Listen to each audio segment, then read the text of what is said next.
রুজি রোজগার বরকতের দোয়া। সকালবেলা দোয়া ও জিকির হল দিনের শুরুটা আল্লাহর স্মরণে কাটানোর অন্যতম মাধ্যম। সকালবেলায় কিছু দোয়া ও জিকির পাঠ করা মুসলিমদের জন্য সুন্নত বা সুন্নাহ সম্মত আমল।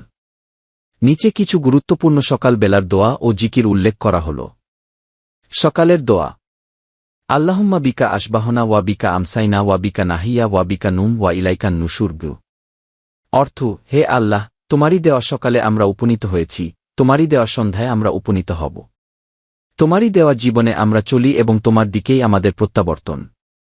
আল্লাহুম্মা ইন্নী আসালুকাল হুদা ওয়াত্তুকবা ওয়াল আফাফা ওয়াল গিনা। অর্থ, হে আল্লাহ, আমি আপনার কাছে হেদায়েত, তাকওয়া, সচ্চরিত্রতা এবং সচ্ছলতা প্রার্থনা করছি।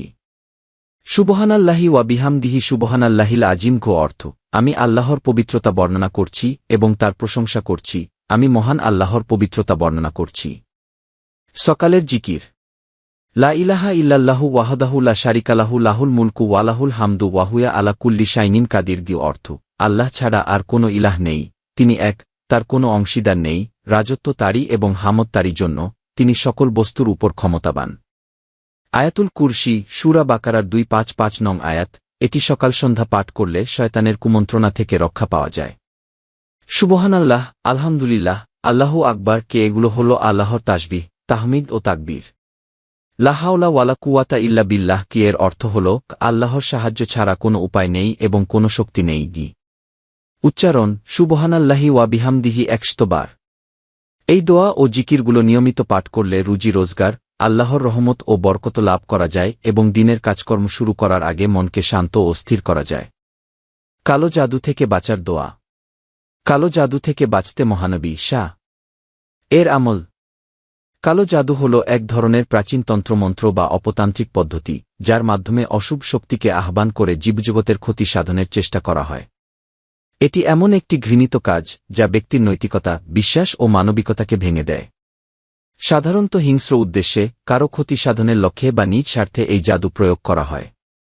জাদুটোনা এগুলো নতুন কিছু নয়, বরং যুগের পর যুগ, শতাব্দীর পর শতাব্দী ধরে এক শ্রেণীর নিকৃষ্ট লোক এর সঙ্গে জড়িত ছিল এবং আছে।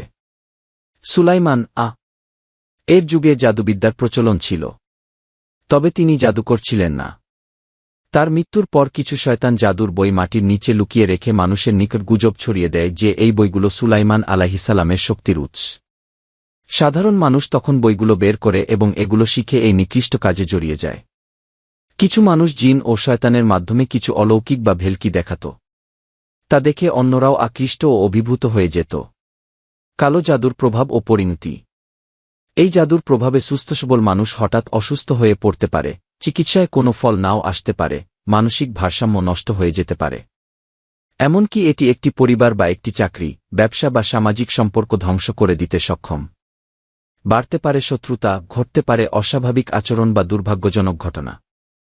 স্বামী স্ত্রীর মধ্যে বিচ্ছেদ ঘটানো, কাউকে অসুস্থ বা উন্মাদ করে তোলা, ব্যবসা বা সৌভাগ্য বন্ধ করে দেওয়া, অন্যের প্রতি ঘৃণা বা ভালোবাসা জাগানো ছাড়াও আরও অস্বাভাবিক কিছু দেখা দেয় মানুষের আচরণে। ইসলামে কালো জাদুর অবস্থান। ইসলাম ধর্মে কালো জাদু তথা ক্ষতিকর তন্ত্রমন্ত্র সম্পূর্ণরূপে হারাম এবং কুফরি কাজ হিসেবে চিহ্নিত। এই পাপ কাজে লিপ্ত ব্যক্তি যদি ইচ্ছাকৃতভাবে এটি করে, তবে সে ইসলাম থেকে বহিষ্কৃত হয়। ইসলামের দৃষ্টিতে এমন ব্যক্তির জন্য অনুশোচনা ও তাওবা একান্ত প্রয়োজন, নতুবা ইসলামী আইন অনুযায়ী কঠোর দণ্ডপ্রাপ্ত হওয়ার যোগ্য সে। নবী করিম শাহ বলেন, তোমরা 7টি ধ্বংসকারী জিনিস থেকে বেঁচে থাকো। 1. আল্লাহর সঙ্গে শরিক করা। 2. জাদু করা। 3. অন্যায়ভাবে কাউকে হত্যা করা। 4. সুদ খাওয়া। 5. এতিমের সম্পদ আত্মসাৎ করা। 6. যুদ্ধক্ষেত্র থেকে পলায়ন করা। 7. নিরপরাধ নারীর প্রতি অপবাদ দেওয়া। সহিহ বুখারী হাদিস 2864। আধুনিক সময়ে কালো জাদুর বিস্তার। বর্তমানে অনেক আলেমের মতে সমাজে কালো জাদুর ব্যবহার আশঙ্কাজনকভাবে বেড়ে গেছে। এ থেকে মুক্ত থাকতে আমাদের কিছু নির্দিষ্ট আমল ও কোরআনী দোয়ার চর্চা করা প্রয়োজন, যার মাধ্যমে আল্লাহর সাহায্য প্রার্থনা করে নিজেকে রক্ষা করা সম্ভব। জাদু থেকে রক্ষার করণীয় কিছু আমল। 1. সকাল সন্ধ্যায় 3 বার করে সূরা ইখলাস, ফালাক ও নাস পড়া। 2. এই দোয়া পাঠ করা, বিসমিল্লাহিল্লাযী লা ইয়াদুরু মা'আসমিহি শাইউন ফিল আরদি ওয়ালা ফিস সামা ওয়া হুয়াস সামিউল আলিম।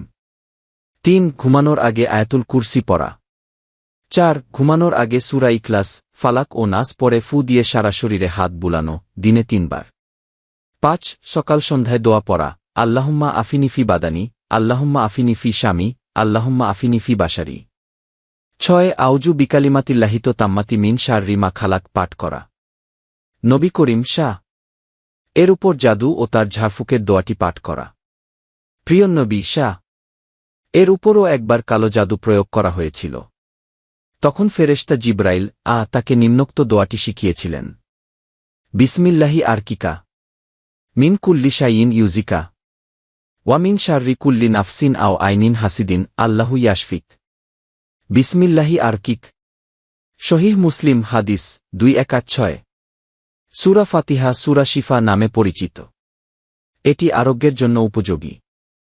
জাদু, কুফরি ও শয়তানের ফাঁদ থেকে বাঁচতে হলে ঈমান ও পবিত্রতার সঙ্গে থাকতে হবে এবং আল্লাহর উপর ভরসা রাখতে হবে।